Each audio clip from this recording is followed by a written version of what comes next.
네, 안녕하세요. 라이브 카운팅입니다. 5월 30일 비트코인 차트 분석 시작하겠습니다. 자, 일단은 여기 보라색깔 파동으로 인해서 얘 WXY거든요. 얘로 인해서 모멘텀이 변했다라고 보고 있고요. 개인적으로 하락 파동이 더 진행을 하고 특정 구간에서는 다시 반등을 할 거라고 보고 있습니다. 이 올라가는 파동이 신고가를 갱신할 거라고 보고 있어요. 자, 이 구간 파동이 어떻게 움직일지에 대해서는 잠시 후에 말씀을 드릴 거고, 얘가 어디까지 빠질지도 가격적으로 말씀을 드려볼게요, 오늘은. 자, 그 전에 초보자분들을 위해서 파동이 이렇게 많이 흔들잖아요. 그리고 파동 카운팅이 좀 쉽지 않잖아요. 이런 거 다 안 하더라도 이 흔드는 구간에서 매매를 좀 잘할 수 있는 방법을 설명드릴까 합니다. 이거는 솔직히 저희만 알고 있기엔 아까운 거라서 제가 오늘 공유를 하는 거고요.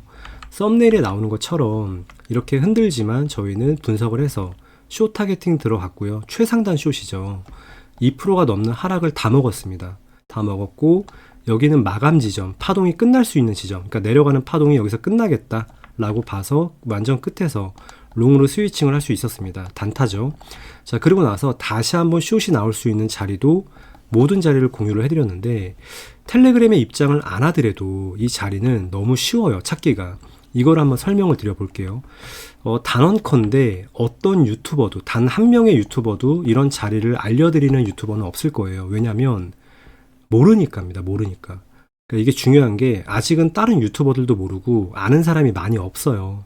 그러니까 이거를, 이 쉬운 거를 찾아가지고 본인도 본인 매매에 활용하셨으면 좋을 거라고 생각을 해서 이거를 공유를 하는 겁니다. 자, 이 구간은 실제 차트를 이렇게 카운팅한 거를 놓고 볼게요.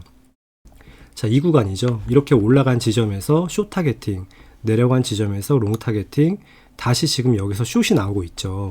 자, 이 구간을 어떻게 봤는지를 일단 텔레그램 전용 영상이죠. 29일날 전용 영상에서 제가 했던 말을 잠깐 보겠습니다. 이 올라가는 파동이 이렇게 페어링 되면서 최소한 이 터미널 지점의 두 번째 터미널이죠. 556 지점까지는 올라갈 겁니다. 이 556 지점은 가격대가 108점에서 109K. 이 올라가는 108점에서 109K 여기까지 올라갈 거라고 봤던 거고요. 실제 차트를 다시 보면은 이 올라갔던 파동, 그러니까 5분봉으로 봐야 다 보이니까, 자, 이 구간이죠. 화면에서 보이는 딱 이 구간이 여기 시작점 있죠. 그리고 파동의 끝점, 여기를 연결하면 여기서부터 여기까지거든요. 그러면 피보나치를 그을 때 터미널 파동의 시작점, 그러니까 본인이 작도한 터미널의 시작점과 파동이 끝났던 지점을 연결을 한번 해보세요. 연결을 하면, 자, 이런 식으로 정확하게 556 지점에서 하락 파동이 나오는 걸 알 수가 있어요. 자, 이 556 지점이라는 거는 0.5와 618 사이 구간을 의미합니다. 살짝 침범하거나 살짝 미달릴 수는 있어요. 자, 하지만 이 556 지점에서는 모멘텀이 변할 수가 있다. 왜 그러냐면 내려가는 파동이 이렇게 끝날 수가 있었어요. 한 덩어리죠. 한 덩어리. 끝날 수가 있었는데 항상 이 올라가는 파동이 추세가 못 되는 이유는 이 556 지점에서 그 변곡이 일어나더라고요. 특히나 이 올라가는 파동 자체가 추세 파동이 아니죠. 또 이 보라색깔 파동은 WXY라는 복합 조정입니다. 이 복합 조정은 반드시 X 파동 아니면 삼각형의 내부 파동인 경우가 굉장히 많죠. 자, 그러면 556 지점이 올라가는 파동이 WXY네. 아, 얘 숏 들어가야 되겠다 라는 확신이 좀 더 드는 겁니다. 자, 그래서 WXY의 끝 지점을 타겟팅하고 이 내려가는 파동에 556존을 타겟팅 해보면 WXY와의 비율도 이 적정선 한 1대1이 넘어가는, 1대1 정도 되나? 그 정도의 비율이 나오고요. 실제 618과 0.5가 같이 공존하는 구간입니다. 자, 이 구간에선 숏을 트라이 해야죠. 숏을 트라이 해야 되는 거고, 다시 피보나치를 지우고 볼게요. 자, 어쨌든 이 한 덩어리가 끝날 수 있는 건데 복합 조정이 끼면서 556 지점에서 내려가는 연장이 잡힌다라는 거는 이 한 덩어리를 연장을 하겠다. 중간에 이 조정을 끼고 연장을 하겠다라는 의미입니다. 그러니까 여기서 숏은 들어가야 되는 겁니다.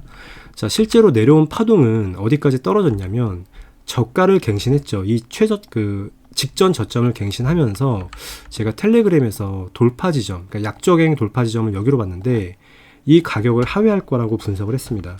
다행히 약적행이 나오긴 합니다. 그래서 106.6을, 그러니까 여기죠.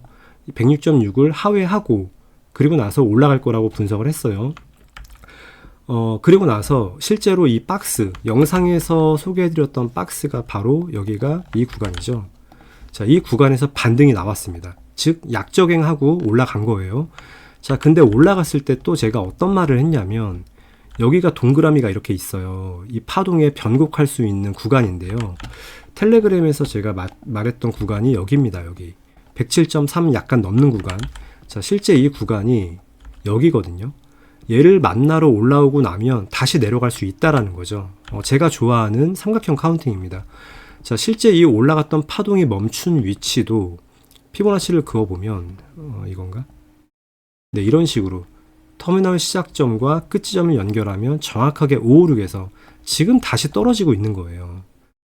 자, 그러면 얘가 내려가는 파동이 다시 한번 이렇게 끝날 게 아니라 올라가는 파동을 조정 파동으로 쓰고 이 556에서 다시 한번 이 큰 직전 파동, 선행 파동을 마감 짓는 파동이 진행을 하겠네, 할 수 있겠네를 우리가 알 수 있는 거죠.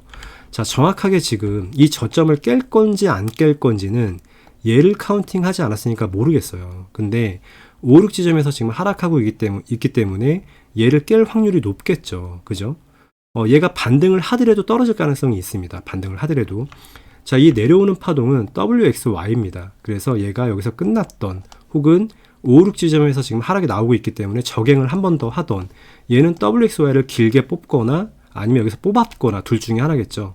즉 얘가 저갱을 하던 아니면 저점을 찍었던 얘는 WXY입니다. 그러니까 얘가 반등을 하더라도 큰 뷰에서 봤을 때 얘가 만약에 반등을 한다 하더라도 직전 파동과 페어링이 안 된다면 얘는 다시 한번 떨어지면서 아마 이 지점을 하회할 겁니다. 이 지점은 105.8이거든요. 얘를 하회하고 특정 구간에 박스가 있는데 이거는 업데이트를 해야 됩니다. 왜냐하면 파동이 지금까지의 박스지 얘가 올라갔다가 흔들면서 변할 수 있거든요. 그래서 결과적으로는 이 하락파동 돌파 지점을 하회하지 않겠냐라고 보고 있는 거예요. 자, 지금까지 이렇게 보고 있지만 마찬가지로 얘가 바로 올라갈 수 있지 않습니까? 그랬을 땐 이 영상은 분석이 틀린 게 되는 게 될 수도 있지만 이런 모멘텀 변화를 체크해서 파동이 흔들던 모멘텀이 상승 모멘텀이 나오던 그거를 캐치를 해서 여러분들과 공유를 한다면 이 영상은 틀린 영상이 아니겠죠. 그죠? 지금까지 차트가 그려진 것만 보고 저희가 대응을 해야 되니까 이렇게 분석을 한 거지, 모멘텀 변화가 생긴다면 이 또한 제가 찾아내서 제 시간과 능력이 된다면 이거를 텔레그램에서 공유를 해드릴 예정입니다. 자, 지금까지 보는 뷰를 정리하면 얘가 지금부터 떨어지던 올랐다 떨어지던 WXY가 끝나면 다시 반등이 나오더라도 결과적으로 하락파동 돌파 지점을 하회할 거다, 이렇게 보고 있습니다. 그리고 나서 특정 구간에서는 고점을 넘기는, 신고점 넘기는 파동이 다시 나오지 않겠냐 라고 현재까지 보고 있습니다. 네, 오늘 영상이 도움 되셨다면 좋아요 버튼 부탁드리겠습니다. 시청 감사합니다.